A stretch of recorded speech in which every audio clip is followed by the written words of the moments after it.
Welcome to the video where I will further discuss The Exorcist 3, a film that I reviewed on my main channel, Mr. GG. So, there's a lot of things I left out of the review because, one, it was already starting to be kind of long, and two, there's a point where it doesn't fit in with the overall story that I'm trying to give you, and it's just like, now I'm just giving you fun facts, which I love doing, but there's a place where I gotta cut it off, and that was a place I cut it off. So, I purchased the Blu-ray, and on the Blu-ray, there is basically a whole mini documentary series pertaining to The Exorcist 3, how it came to be, all the background stuff, commentary, an interview with William Peter Blatty. There was just a lot of info that I ended up taking in. At one point in the review, I referred to the makeup artist dealing with pissy actors, pissy people, while trying to make that final exorcism scene that was super over the top when it was not originally that. I say that because it was true. Yeah, people were pissed. The actors were mad. Nobody was happy. The crew was on a very tight schedule. The room was constantly air conditioned because you needed to see the smoke from people's mouths, which like they did in The Exorcist 1,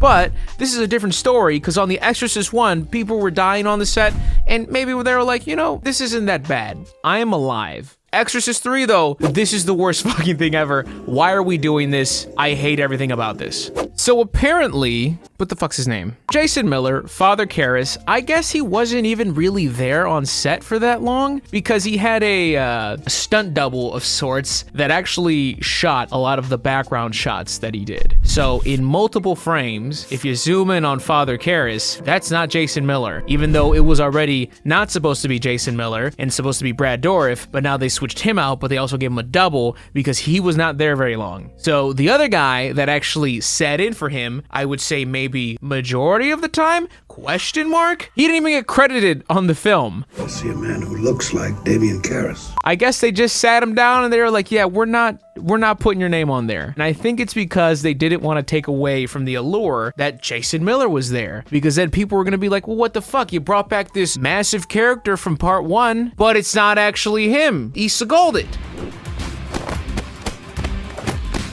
I think some people had mentioned already that I didn't mention who the detective was. Detective Kinderman, he was also in the first part, as well as Father Dyer. They were just different characters. The character who played Lieutenant Kinderman passed away, and Father Dyer was the father at the bottom of the steps of part 1 when Father Karras falls down the steps and he's grieving over his body. He was an actual priest, and he just wasn't getting the scene right because he was supposed to be sad. My friend is dead. Friedkin stepped in and he was like, hey, you suck dick at acting, and the priest was like, I know, because I love God, I don't do this. And he's like, okay, do you trust me? And he was like, yeah. And he was like, all right. Smacked the living shit out of him. Action! Threw him right back and said, cry, you son of a bitch, and he did it. And I'm gonna guess that maybe contributed to him not reprising his role. No, I think they just wanted to get a different actor. I'm not entirely sure on that. But yes, those were returning characters from the first part as well. So let's start reading some of the comments that you guys left here. See if I can give you some extra info, give you a little bit of banter, maybe a little hoo-ha. Maybe that'll also jumpstart some more of the behind-the-scenes shit that I threw away as soon as I stopped working on this video. So, from Angel Punty, the progression of Mr. GG's hair from when I first subbed to now has been immaculate. That's right, that's what happens when you don't get haircuts, baby. That's the only way to go. Now, I've been obviously cleaning up the sides, but I don't want to stop this journey anytime soon. I don't know, I just feel like it's something I put so much work into. Why cut it now? All the comments are just like, cut your hair, you hippie. It doesn't get to me. Why? I would never. At least not now. You gotta give me a good reason. Now, sure, have I missed short hair? Yes. Does this get fucking annoying sometimes? Absolutely. Trying to sleep sucks. When I flip over, I have to carry my hair with me. It's the most diva action I can do because I turn over so much in my sleep. If I don't do it and I just start yanking on my hair, I have to do it anyway. So I know, hey, try being a woman. I hear you, ladies. I suck, okay? But this is my training wheels. Give me a break here. Put the gun down. Come on. I support equality and suffrage. Okay, next comment here from J Ray. This movie's so damn good. The genre change, the cast, no Reagan. I love this movie so much. No Reagan is a plus for you. That's very funny. Honestly, kind of agree. I don't think I would have wanted Reagan in this movie. So actually, I'm totally with you because they were already trying to disconnect. Will you shut the fuck up, PC? Already been Discord messages and Windows update. Them trying to disconnect from part 2, which was a fucking disaster, is a challenge already, right? So if you also attach the main actor from there onto the third film, I think this film would have suffered a lot more. I do not think it would have been a positive. Plus, Reagan didn't want to be knee deep in the makeup anymore. She was already kind of like trying to wipe her hands clean of this shit anyways. That's the way it seemed, so. As a teenager, it was torture, you know, to have all of the monster makeup and the glue. People forget that glue is nasty. Why even try and put her through this again? I think this direction worked way better. Spilled Beans said, we finally need to give Exorcist 3 the respect it deserves. I watched this about a month ago and was so blown away by it, but was so shocked hardly nobody talks about it. I love this. It made me anxious like Hereditary did. It's definitely a film I enjoy. I think there are a lot of silly things, but I do very much respect the film, and I do think it got dealt a shit hand following up what it had to follow up. I mean, compared to Exorcist 2, fucking masterpiece. Oscar nomination after Oscar nomination.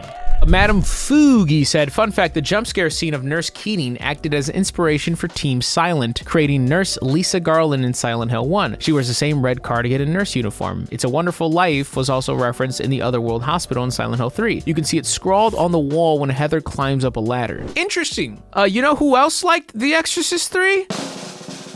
Jeffrey Dahmer. I think it was his favorite movie. I haven't watched the little docuseries on Netflix. I don't know if that's referenced in the thing. I think he used to show that movie. I know there's like the meme where he like turns on the TV, but I don't know what actually goes on the TV when he does it. Here, let me see if I can find you a little extra scoop from that. Dahmer tells the man captive beside him that he watched the film every day, and it turns out that Dahmer actually did have an obsession with the film. Okay, so his passion from the film seems to stem from the Gemini killer. So he's attracted to the serial killer in the film. The Gemini killer in the film also kept such body parts after orchestrating the murders. Huh? Sorry, I'm reading this and they're getting things wrong about the movie and it's kind of bothering me.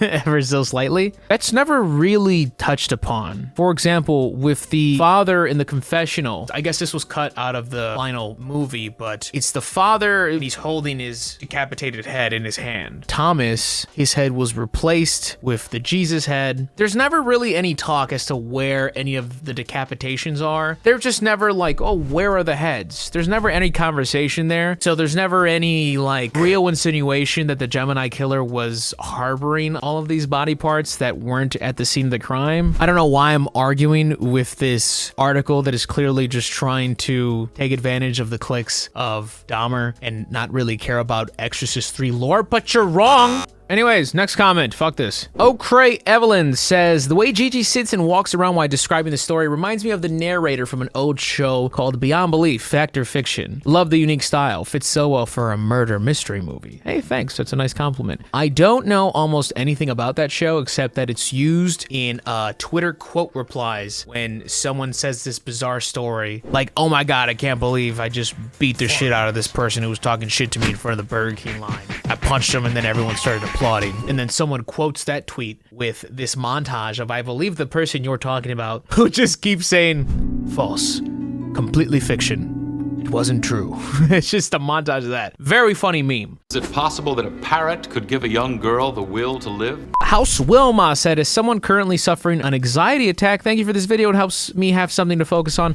Please take care of yourselves. Please try and catch your breath as much as possible. I don't have the secret to helping you when your anxieties just ramp the fuck up. I still don't know how to fully do it, but please take care of yourselves as much as possible, guys. I don't know necessarily if my video would be, if it works for you, it works for you.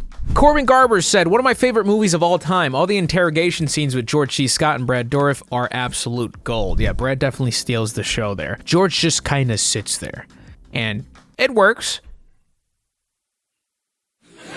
Pika Seal said, ceiling crawling always sends shivers down my spine. Doesn't matter how bad it looks. There's just something about it that gets to me. You know, when I first watched the movie, and that happened, I instantly thought, that's very silly. You know, you see this very old lady moving incredibly quickly. It's just a regular day at the office, and Lieutenant Kinnerman's just walking around. I think I'm very much plagued with the little, like, critic brain, where I just want to pick at everything that it's hard to, like, really rattle me on something like that personally. So, but I actually do like it looking at it now. Once I'm able to contextualize everything, I've learned that I've been able to very much respect it in the same way, if the respect is earned. Most Beck SB said, I never understood why the transformation confused people. It always made sense to me that it was just a visual to show who's really in Father Karras's body. Well, it definitely confused me. Now, you might be a little confused. I definitely didn't fucking understand what the hell was going on. I understand it now. Like, looking at it now, it's clear as day, right? But I think anybody maybe on their first time watch, or maybe who's not entirely familiar with Exorcist lore, might have a little bit of struggle just seeing the character change like that. Especially when you are somewhat dealing with supernatural elements, you're like, what's going on? And then there's no confirmation from George C. Scott, and you're like waiting for him to react too, and he doesn't, so you're just like, what am I supposed to think? I need a hand here, movie, but the point is you're not supposed to have a hand there. You're just supposed to visualize it. It's like, oh, okay, got it. I'm using my brain. It's on, baby. And I think we are going to end this section there. Thank you very much for watching the main channel video and this follow-up video. Thank you so much for all the support, guys. Like, subscribe, and as always, I am Mr. Gigi, and I am out.